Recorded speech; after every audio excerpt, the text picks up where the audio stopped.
Hello friends, welcome to smart friends. Karnataka second PUC exam 2ದು key answer ಮತ್ತು result ಬಗ್ಗೆ ವಿಡಿಯೋದಲ್ಲಿ ಡಿಸ್ಕಸ್ ಮಾಡೋಣ. ಫ್ರೆಂಡ್ಸ್, ಇದಕ್ಕೂ ಮುಂಚೆ ನಮ್ಮ ಚಾನಲ್ ಸಬ್ಸ್ಕ್ರೈಬ್ ಮಾಡಿ ದಯವಿಟ್ಟು ಸಬ್ಸ್ಕ್ರೈಬ್ ಮಾಡ್ಕೊಳ್ಳಿ ಹಾಗೂ ಬೆಲ್ ಹಾಕ್ಬಿಟ್ಟು. ಇದೇ ರೀತಿ ನಾನು ಕಂಟಿನ್ಯೂಸ್ ಕೊಡ್ತಾ ಇರ್ತೀನಿ ನಿಮಗೆ.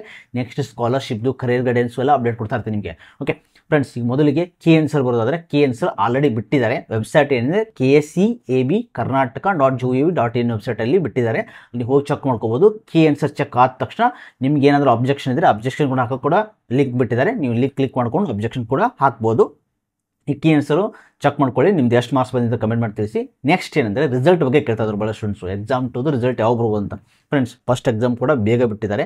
ಆಮೇಲೆ ಕಂಪೇರ್ ಟು ಫಸ್ಟ್ ಎಕ್ಸಾಮ್ 2 ಬರೆದವರು ವೆರಿ ಲೆಸ್ ಸ್ಟೂಡೆಂಟ್ಸ್ ಬರೆದಿದ್ದಾರೆ. ಸೊ ಮೋಸ್ಟ್ ಪ್ರಾಬಬಲಿ ರಿಸಲ್ಟ್ ಯಾವ ಬರ್ಬೋದು ಅಂದರೆ May 20 to 25 ಒಳಗಡೆ ಬಿಡ್ತಾರೆ. ಓಕೆ, ಯಾಕಂದರೆ ಫಸ್ಟ್ ಎಕ್ಸಾಮ್ ಅದಷ್ಟೇ ತೊಗೊಂಡಿದ್ದಾರೆ. 20 days 20 to 25 days ಅಷ್ಟೇ ತೊಗೊಂಡಿದ್ದಾರೆ. ಸೊ ಇವಾಗ ಅದಕ್ಕಿಂತ ಕಡಿಮೆ ತೊಗೋತಾರೆ. ಸೊ ಈಗ ಇನ್ನು ಸ್ಟಾರ್ಟ್ ಮಾಡ್ತಾರೆ ವ್ಯಾಲ್ಯೂಯೇಷನು. ಸೊ ಕ್ವಿಕ್ಕಾಗಿ ಮುಗಿಸ್ತಾರೆ. Okay, so result May 20 to 25 ಒಳಗಡೆ ಬರುತ್ತೆ. ಯಾಕಂದರೆ ನೆಕ್ಸ್ಟ್ CET ರಿಸಲ್ಟ್ ಎಲ್ಲ ಬಿಡೋದಿದೆ. ಈ ಮಂತ್ ಎಂಡಲ್ಲಿ CET ರಿಸಲ್ಟ್ ಕೂಡ ಬಿಡೋದಿದೆ. ಅದಕ್ಕೋಸ್ಕರ ಬೇಗ ಬಿಡ್ತಾರೆ ರಿಸಲ್ಟು. ನಿಮಗೆಲ್ಲ ಗೊತ್ತು, CET ಫಸ್ಟ್ ರೌಂಡಲ್ಲಿ ಎಕ್ಸಾಮ್ 2ದು ಬೆಸ್ಟ್, ಎಕ್ಸಾಮ್ 1 ಎಕ್ಸಾಮ್ 2 ಬೆಸ್ಟ್ ತೊಗೋತಾರಂತ ಗೊತ್ತು. ಓಕೆ, ಸೊ ಇದೇ ರೀತಿ ಅಪ್ಡೇಟ್ಗಾಗಿ ನಮ್ಮ ಚಾನಲ್ ಸಬ್ಸ್ಕ್ರೈಬ್ ಮಾಡಿ. ಥ್ಯಾಂಕ್ಸ್.